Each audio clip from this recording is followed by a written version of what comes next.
Ya mama-mama, kita lanjut dengan latihan ya. Oke, mari kita buka buku pintar kita halaman 65, lembar cerita 2C tentang mari menabung. Oke, saya akan membacakan untuk kita semua ya. Oke, catatan 1 tahun 12 bulan, 1 bulan 30 hari. Ibu Lili sedang bingung karena 2 tahun lagi anaknya Dewi akan lulus SMP. Uang pangkal yang diperlukan untuk masuk SMA cukup besar, yaitu Rp2.400.000. Ibu Lili tidak mau lagi berhutang karena takut nantinya ia tidak mampu membayar. Setelah melihat catatan kas harian keluarganya selama ini, ia tahu bahwa ternyata rata-rata ia memiliki sisa uang 3.500 setiap harinya. Nah, apakah yang harus Ibu Lili lakukan? Oke, mama-mama semua,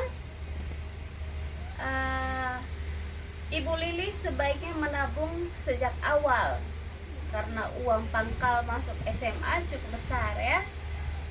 Dan tidak harus dilakukan saat ini juga, karena berutang hanya akan menambah beban, terutama jika ada kebutuhan lain yang lebih penting untuk dibiayai. Nah, kira-kira berapa uang yang harus ditabung Ibu Lili perharinya untuk uang pangkal? Mama, kita belajar untuk menghitung ya Mama. Belajar menghitung bagaimana kita membuat perencanaan dalam menabung.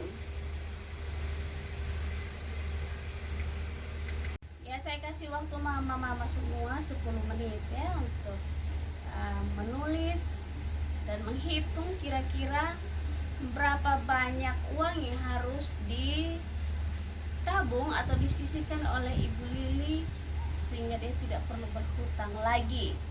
Dan sebentar kita akan melihat juga di belakang saya tentang bagaimana kita merencanakan untuk menabung dengan tujuan, jumlah lama menabung, jumlah yang harus ditabung, dan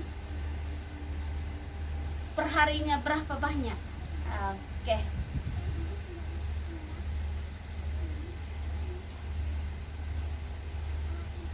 Dengan rencana menabung seperti ini, Ibu Lili akan mampu memiliki uang 2.400.000 dalam 2 tahun asal Ibu Lili disiplin menyisihkan uangnya 3.300 per hari. Ibu Lili mampu menabung karena catatan kas hariannya menunjukkan bahwa ia selalu memiliki kelebihan uang 3.500 setiap harinya. Nah, mama-mama semua, tips menabung dengan sukses dapat kita lihat pada flip chart ini ya.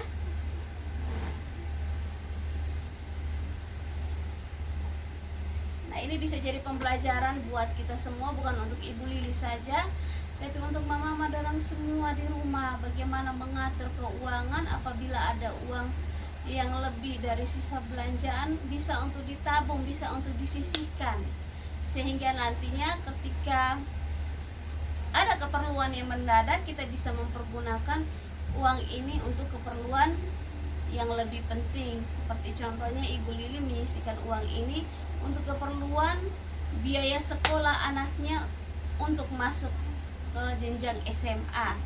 Nah, kita lihat di flip chart ini.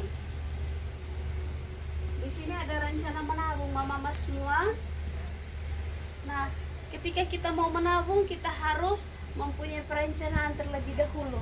Untuk apa kita menabung, apa menjadi tujuan, kira-kira jumlah menabung yang kita mau tabung itu berapa, dan berapa lama kita harus menabung. Karena segala sesuatu kita melakukan harus dengan tujuan, bukan sekadar melakukan saja tanpa tujuan ya mama-mama. Nah, kita perhatikan di sini. Di sini tujuan adalah apa mama-mama? Membayar uang pangkal SMA.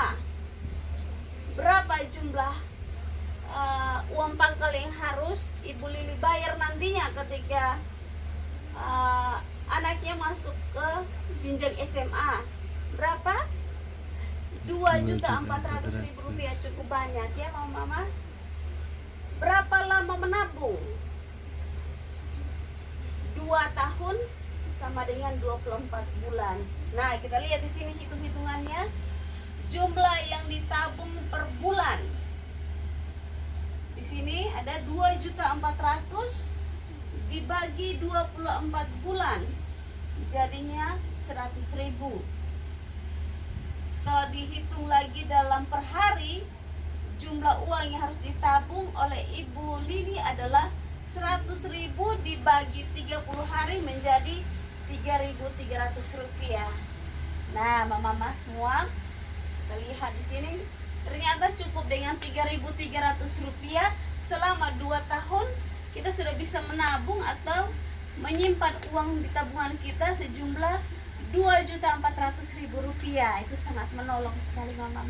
Tanpa rasa dengan 3.300 uang sisa beli sayur, uang sisa beli beras, ketika kita sisipkan ternyata mempunyai nilai manfaat yang sangat penting juga. Contohnya Ibu Lili untuk membayar uang pangkal anak masuk SMA. Nah, mama semua, bagaimana dengan kita? Apakah kita juga merencanakan menabung atau menghabiskan uang yang ada? Terutama uang PKH harus kita belajar untuk menyisihkan untuk keperluan anak nantinya. Jadi jangan dihabiskan semua, setiap kali terima uang langsung dihabiskan, setiap kali terima uang langsung dihabiskan. Kita belajar dari sini bagaimana kita belajar menabung, merencanakan tabungan untuk keperluan yang lebih penting. Oke mama semua, tips untuk menabung dengan sukses ada 4 tips di sini. Yang pertama, menabung penting untuk berjaga-jaga dan mencapai tujuan tertentu. Yang kedua, menabung tidak harus dalam jumlah yang banyak asalkan disiplin. Yang ketiga, buatlah rencana menabung untuk mencapai tujuan. Dan yang keempat, menabung harus disisihkan di awal buka tubuh, ada sisa pengeluaran. Nah itu, terkadang kita melakukan atau kita menabung itu ketika ada uang sisa ya mama ya. Jadi di sini kita belajar bagaimana kita benar-benar menyisihkan uang yang ada pada kita di awal. Nah, jadi memang sudah disiapkan, memang sudah disisihkan uangnya, bukan karena ada sisa atau apa. Kita sudah belajar bersama-sama. Nah, jadi mari kita mempraktekkan di rumah kita, di keluarga kita. Semoga kita bisa menjadi orang-orang yang bisa mempersiapkan masa depan anak dengan baik ya mama. Oke, terima kasih. Jangan lupa praktek di rumah. Sekian dari saya untuk hari ini. Kita jumpa pada pertemuan selanjutnya. Terima kasih.